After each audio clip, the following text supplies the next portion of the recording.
everybody to this unique event. And I'd like to thank the museum for helping us make it happen. I want to thank Lumens for taking this and running with it.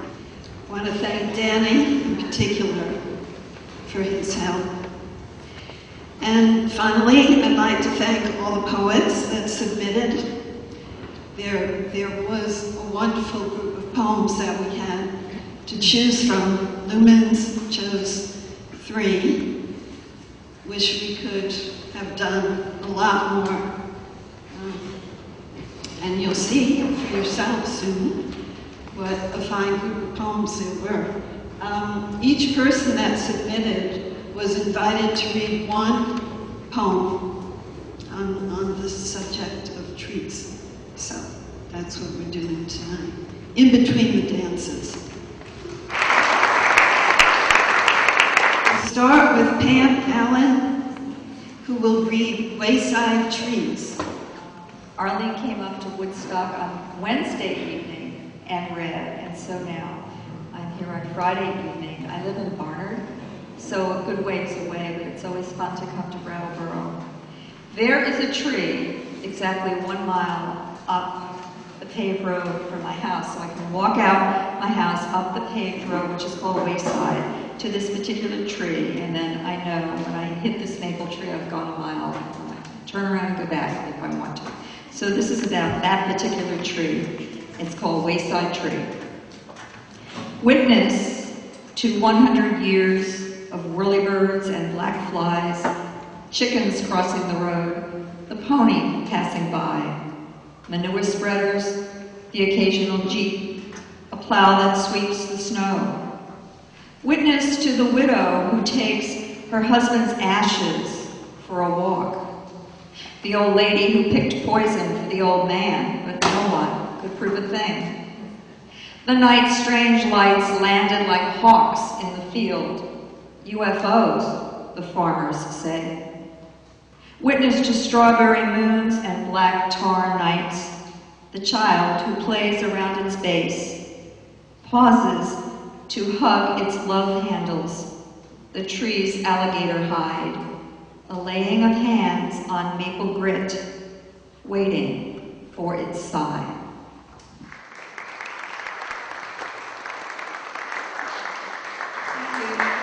The next reader will be Brenda Beardsley, and her poem is entitled Irene.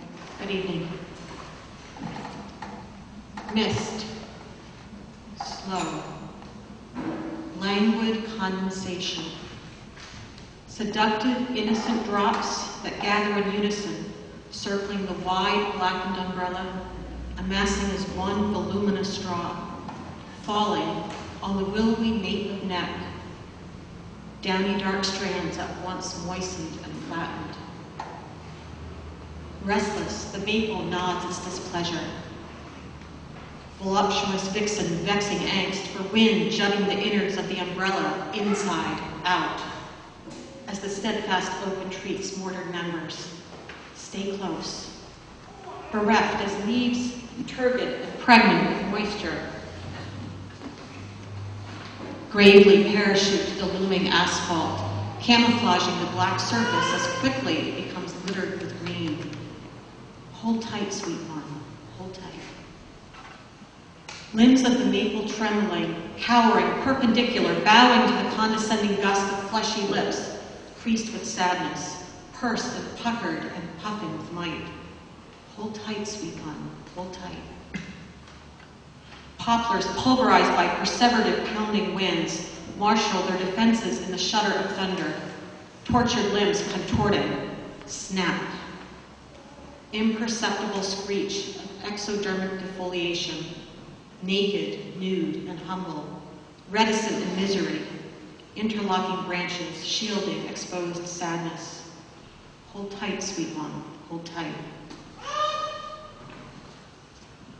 Morning herald swallows soldiering salvage scraps, builders buttressing bruised birches, and tumescent fronds of frolicking ferns, dizzy with the decadent deception of deliverance, the knowledge of reincarnation, dust to seed, seed agonizing through loam, arising, an elusive illusion of green, shimmering in sunbeam shards, dappled from the motherly sigh of poplar reborn. The next reader will be Susan Bonkley. This is called Tree Life. In winter, its bare bones rattle in empty air. Roots shrink and shiver, and bark defends in deep grooves and fissures 1,000 lives that curl in stiff, chewed pockets until a day lasts long enough to thaw sap and send all up and out. Stinging life returns in sweet needles, the capillary suck of spring. See how threads of green weave in among the grooves? It's only mold or lichen. Spring in New England rarely allows for leaves. We settle for occasional thaw and raw sap, bled into buckets and boiled to sweeten April's snow. And all April offers no more than purple bud blush on the tree tips. But see how color rises with the sap? Up the blush pales to early yellow at bud's end, point to point with daffodils below. These, however delicately yellow, are intimate with mud. In the mud, the taproot stretches out.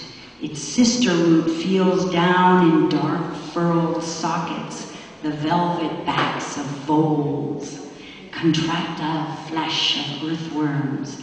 These heave and poke, weave fragile tubes of air among the clods and filaments of roots that touch rock and turn in search of water. Sucked from deep pools to sweet leaf, born of light and dark, elementals melted in the muscled bark, and leaves that breathe out clouds. Last year is Andy Burroughs, The Joys of Heat and Shade. Thank you. This is a poem which was submitted for dancing, but I think it's very appropriate to have it in the museum because it's somehow inspired by painting, maybe Mounier, Rousseau, or something. It's an image. The joys of heat and shade. Turgid green, our maples sway and creak, their bark deep granite gray, their leaves a green near black below, and shining silver green above, silver blazing green with heat, silver shivering in the breeze. Here we lie, so still beneath the trees, cool in the dark, in deep blue shade, and my ears, my mind, my taste buds seek the living scent and tremulous stir, wind or wings or quick sharp claws. Here in the tree of life, the world for me and you today. Thus, summer's child, we live to play together and alone in love and in this dreaming glade.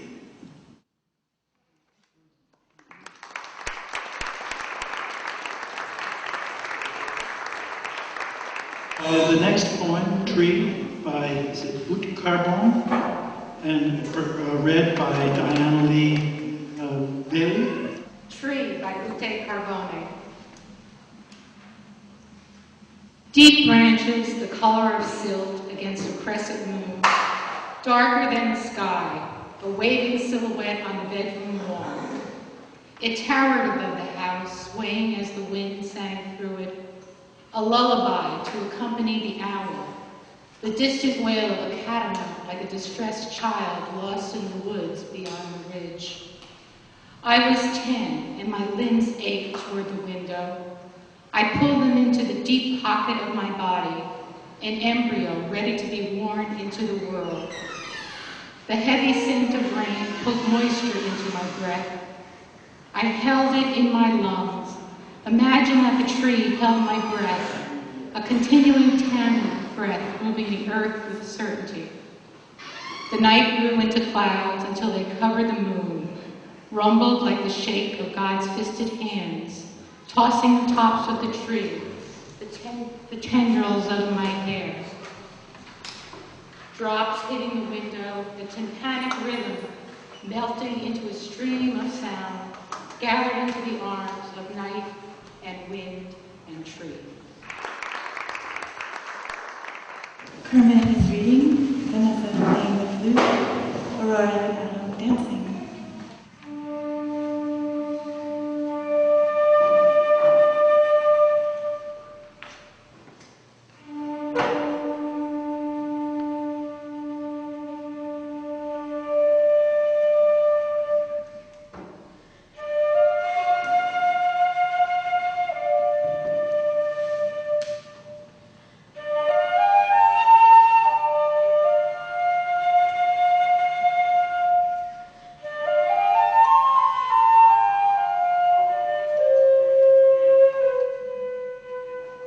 Like a many armed shield, behold beaches, dancing limbs, entrance, cajole, hold all corners.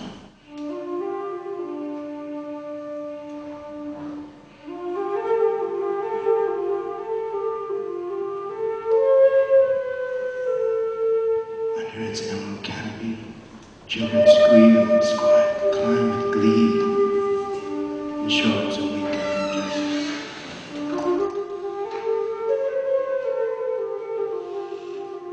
Their light bodies attach like buds to a reed around the smooth girth where names of lovers fresh or long gone or remembered with keen edge in its bark. Heartland close over the scars.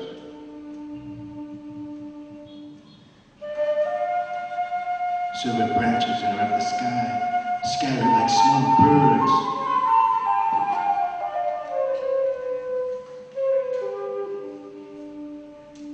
The children dome reminds me of the peasant women who saved their children by hiding them under their skirts.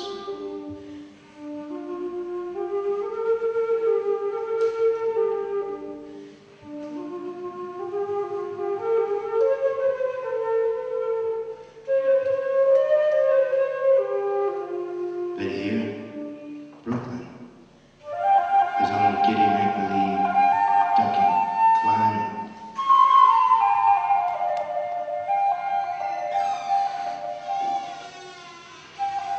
My body grows lighter in proximity. The space between flesh and tree. Connective tissue, repairing me to the world. Repairing me to the world.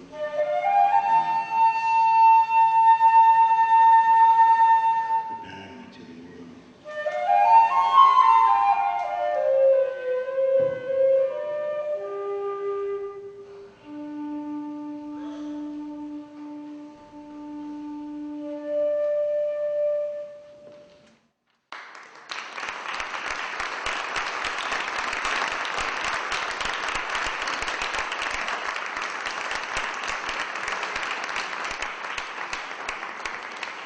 The next reader is Dee Cummings.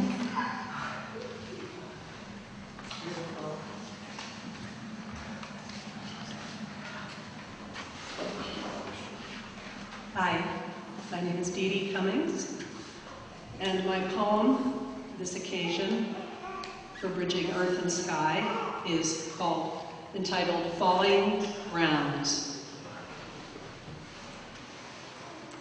The ride down Bonnievale is always swift.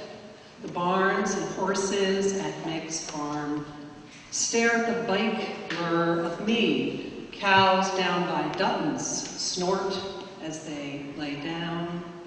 The bike whizzes by, and I'm not really the rider at this early hour. By Irene's house, I see she has her laundry out. The 2 reddish squares, quilts hanging, are the equivalent of Tibetan prayer flags for me, as I note the date. My father would have turned 83. A cool snap is in the air. Put the bike down, fossil from another era, fuel from a zero-emission vehicle. Write what you know. Hayden Carruth's pipe hangs on his lower lip. Why don't you write me a poem that will prepare me for your death? So this is what I was thinking about when I climbed the ladder to the topmost branch of our apple tree. The red bruises stare out at me. The tartness of the ripened fruit dries my mouth immediately. The picking is what is worth doing. The straw basket by my side is weighted down. The ache in my shoulder, a cause for celebration. Thank you very much. I had the honor of studying with the Vermont poet Hayden Carruth at Bennington, a wonderful teacher who died that September day. The next poet is Kathleen Fagley. Thank you. My poem is Late Afternoon in Gettysburg. On Culp's Hill, a stand of trees, purple and weeping beech, cypress and Soulange magnolia. Through a tangle of basswood, I look up into black and blue sky while cells divide. Tips of branches shoot upward, and roots push bone-splintered earth into Rock Creek and Cemetery Hill. The trunk split, heart-shaped from pith to circumference, disturbing the ring's recording of events, drought, eclipse, the death of Christian Albert from Indiana, the 22 unknowns from Connecticut who lie beneath this canopy. I hold a heart-shaped leaf to light, feel its serrated edge and ribs, green cells transparent like skin, stretched thin by the years, strangely rough to touch. Thank you. I'd like to introduce Diana Lee reading a poem by Lynn Martin. October by Lynn Martin. October, like a drag queen, ransacks closets for outrageous above-the-knee flamboyance, as if shock only convinces leaves to let go. You have to admire their vulnerable teeth-clenching show and denial of old crotchety go-to-business winter, that funeral black hat creeping down the hill. Rebellious October dons 3-inch heels, breast-tight dress, and comes out with giggle defiance under a jack-o'-lantern moon, grin and aglow. Autumn does not go gentle into that good night. Dragged queen and dressed to kill, she fireworks before the snow. The next poet is Steve Minkin. I want to thank the people who put this together. It's really a marvelous event. My poem is called Pisgah. For those of you who do not know about Pisgah, it's a wonderful piece of paradise in New Hampshire, nearby. Okay, and this is Pisgah, it's a montage. It was as if I was walking in the mouth, and the trees were teeth, rotting and regenerating. The wind, breath, the end-day sun, an eye, and the poet a morsel for dinner. Buried near the root, she spawned a lover in midlife before rising to the top. Some would say their roots were always one, and they grew together. Although the first branch died after failing to reach her, others higher up now finger her bark as they tree talk in the breeze. They are, after all, the undisputed canopy for this patch of forest. Neither the sun nor high-flying hawks can tell them apart.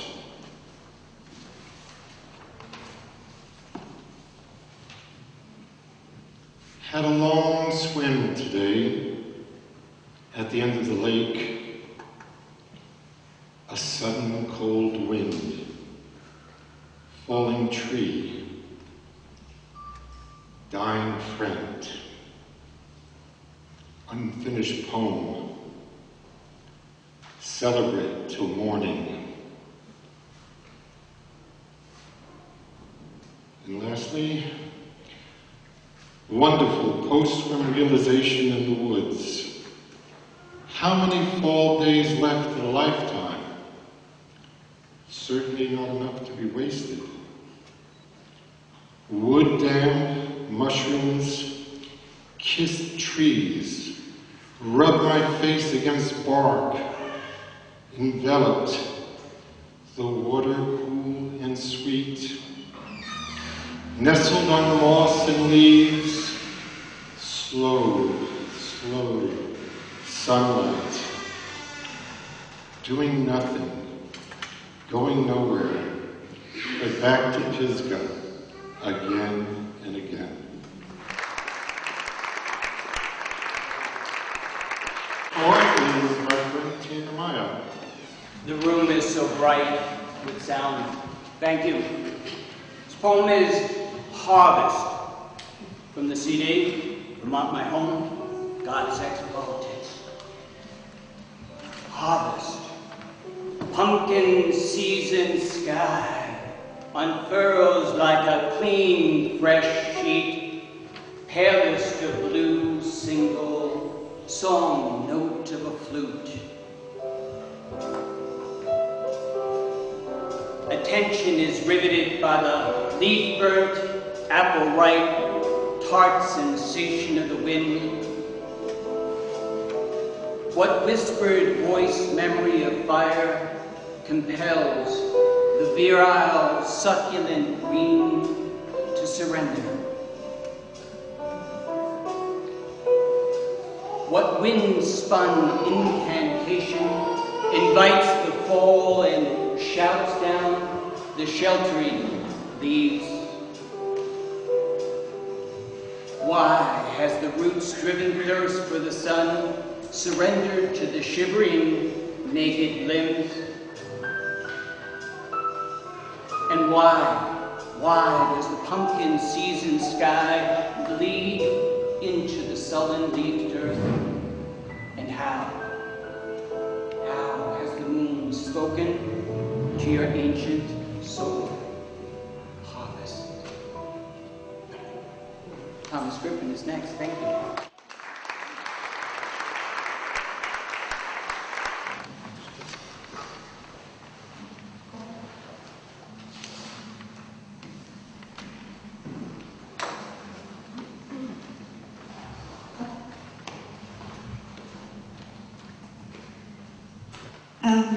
We have next Elise Landis, who danced to Thomas Griffin's Trees Are Bolas.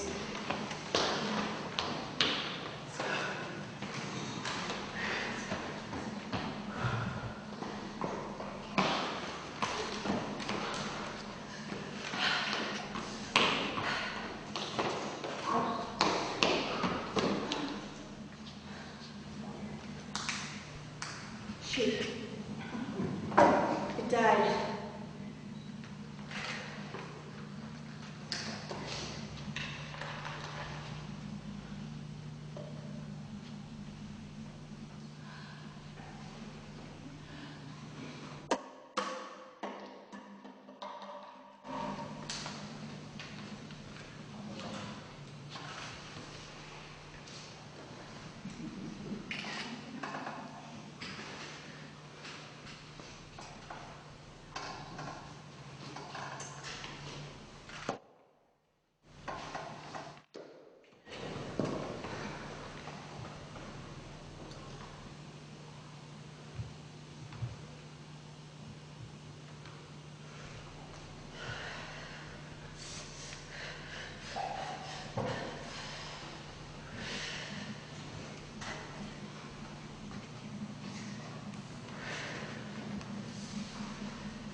You trees, tonight you know what I'm talking about. Those long, dry days of August to come. With only your secret roots, in the hope of rain to sustain you.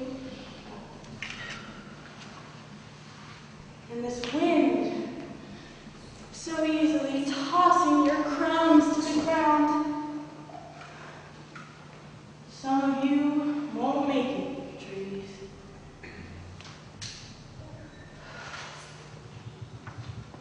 Some of you won't make it, trees. How can you live with such uncertainty, knowing winter's cold hand will soon slice your thin skin? How can you throw away your best work and try again next spring? What kind of love or madness is this, trees? Look at me. So ready to give up, hoping to hurl myself far enough into the wind so that when I am blown over the earth, I will be free, finally, of this yearning that keeps my heart beating. You know the stillness of 100 years. Trees. Help me grasp even 1 second of your strength. That deep dignity that comes from not running. And letting this wind do what it will.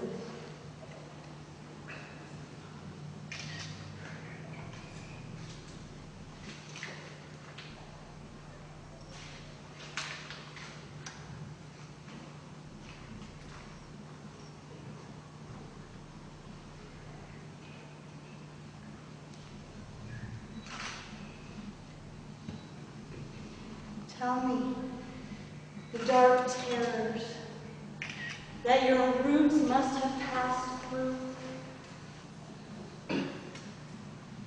Show me that it is all worth it,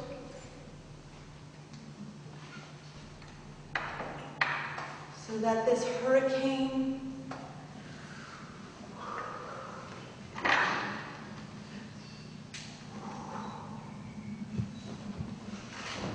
that is my soul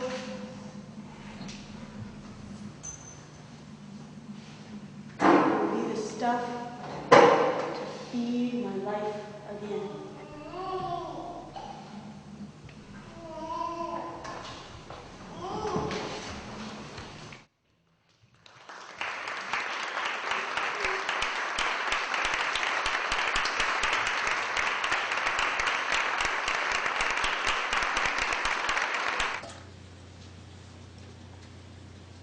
Árboles.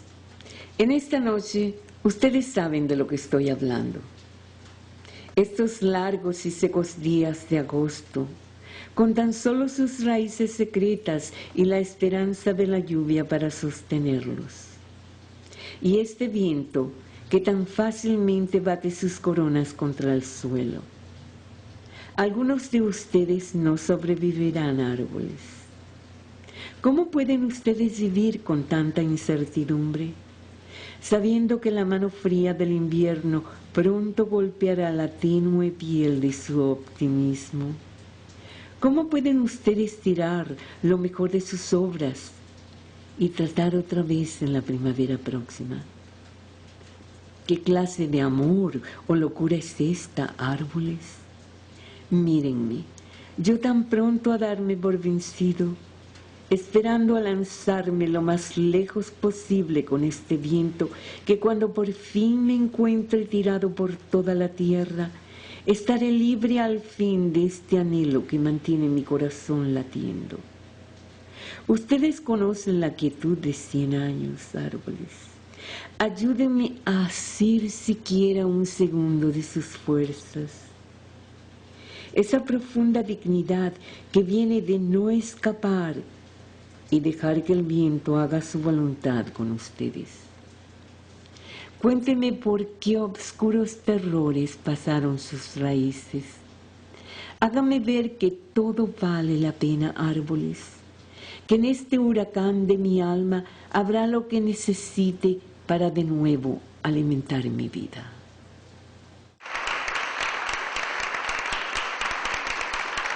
Diana Lee with poetry. Just a brief introduction. I wrote this poem when my grandson was 2, and he asked my son, "What is Nona doing?" And he said, "She's writing poetry." And he says, "You can't write a tree. Where's the poetry?" So I said, "Well, that's a great title for a poem, The Poetry." The poetry. I have made my life a work of art, displaying all new creations, each season so different from the rest. I have felt the kiss of precious petals on my limbs, and the passion of a lusty summer sun caress my body. Yesterday's temporary fog has lifted, and you can hear autumn's anthem in the cool breeze, the laurels of my labors filled with radiant colors, before I release each leaf to its own journey. Stripped bare, only my roots will sustain me, until I welcome with contemplative softness the clarity of winter's snow. After more than a half a century of falls, here in New England, I begin my life again. The next poem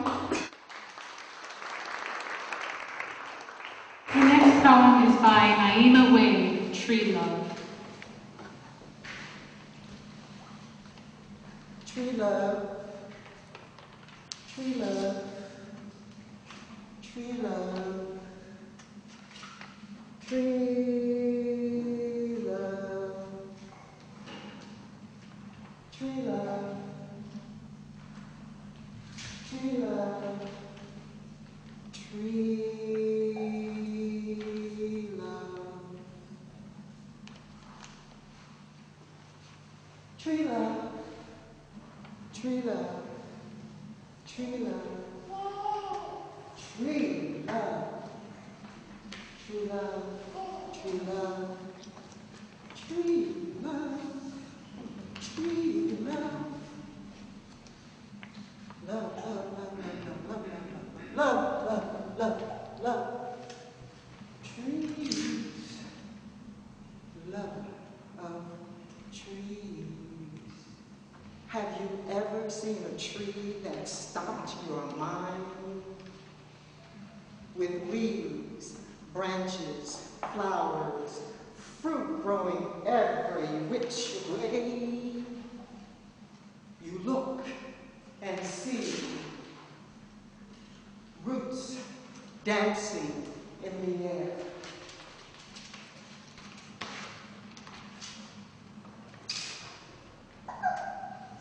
Birds building their nests among them. Tweet, tweet, tweet, tweet, tweet, tweet, tweet, tweet. Musicians saying prayers on their instruments. A love so free.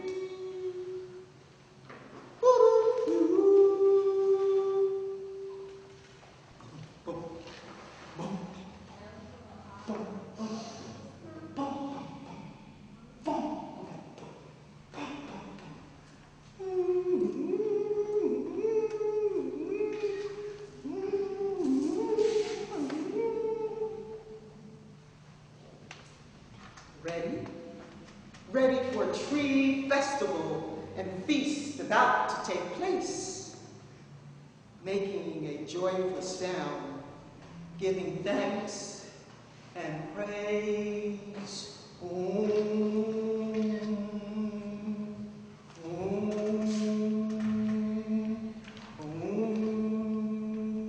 Shanti, shanti, shanti.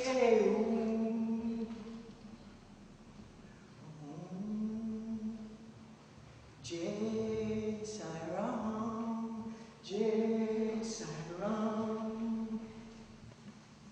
Sapta Sai, tree love. To the Most High, tree master, the Most High. In the secret place of the Most High, tree master, wearing robes of light, in sound, in sound, in sound, in sound, flying on a stream, flying on a stream of celestial music and dance and dance and dance and dance and dance and dance, dance and dance, dance, dance, let's dance, dance, dance, dance, dance.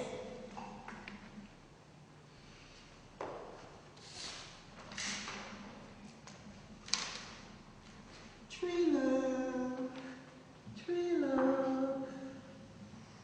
Tree love, tree love, tree love.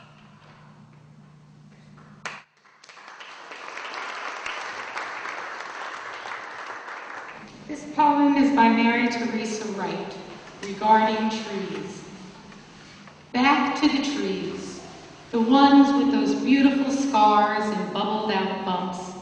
Victoriously they stand, not necessarily straight, not necessarily as tall as they might have been, had they been all these years unwounded, remaining clear of storm damage and deep chills, had they not been rubbed raw by a chance encounter with the antlers of a moose or the itchy-bitchy claws of a bear. No, the field around their trunk, their core, has not been empty, nor devoid of interactions with the forces of others, but stand they did and still do, withstand blows, cuts, falling limb alterations, only to heal and make gnarly bumps, in full view, yes, in full view of every passerby, as if to say, look, look, look at me, gape at my beautiful wounds, while I reach, reach, reach for the sky. By Mary Teresa Wright.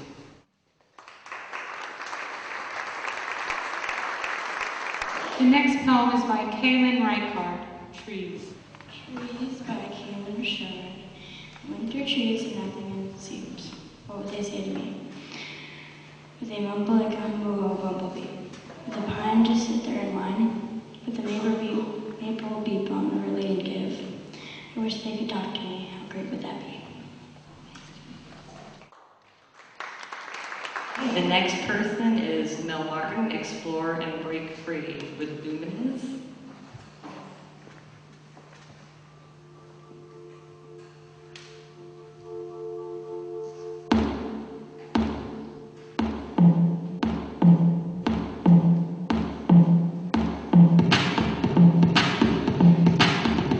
Explore and break free.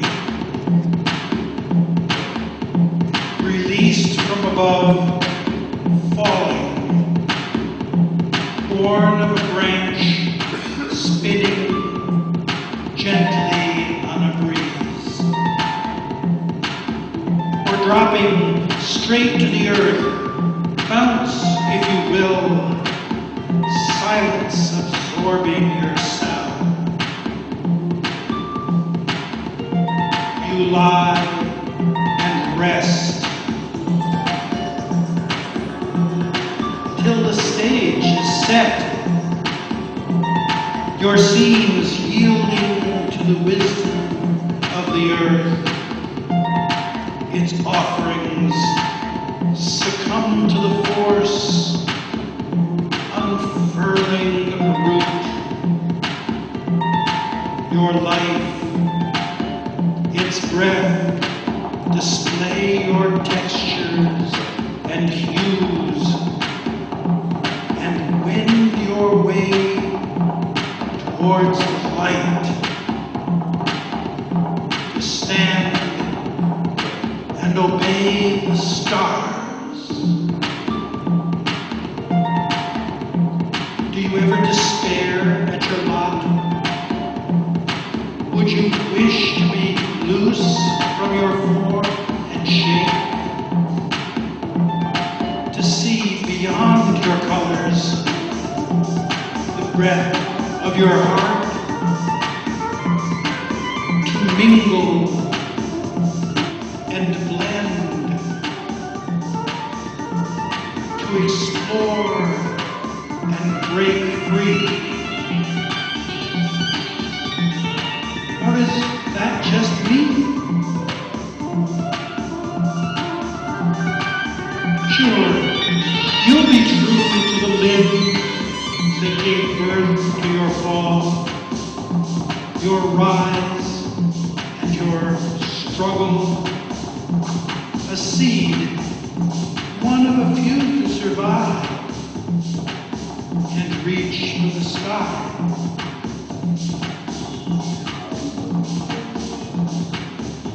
Then, released from above, dreams diverted by fate, yielding to the wisdom of time, silence deafened by your sound, to warm a hearth or lie on the ground, to now mingle and blend, to explore and break free. Or will that be me?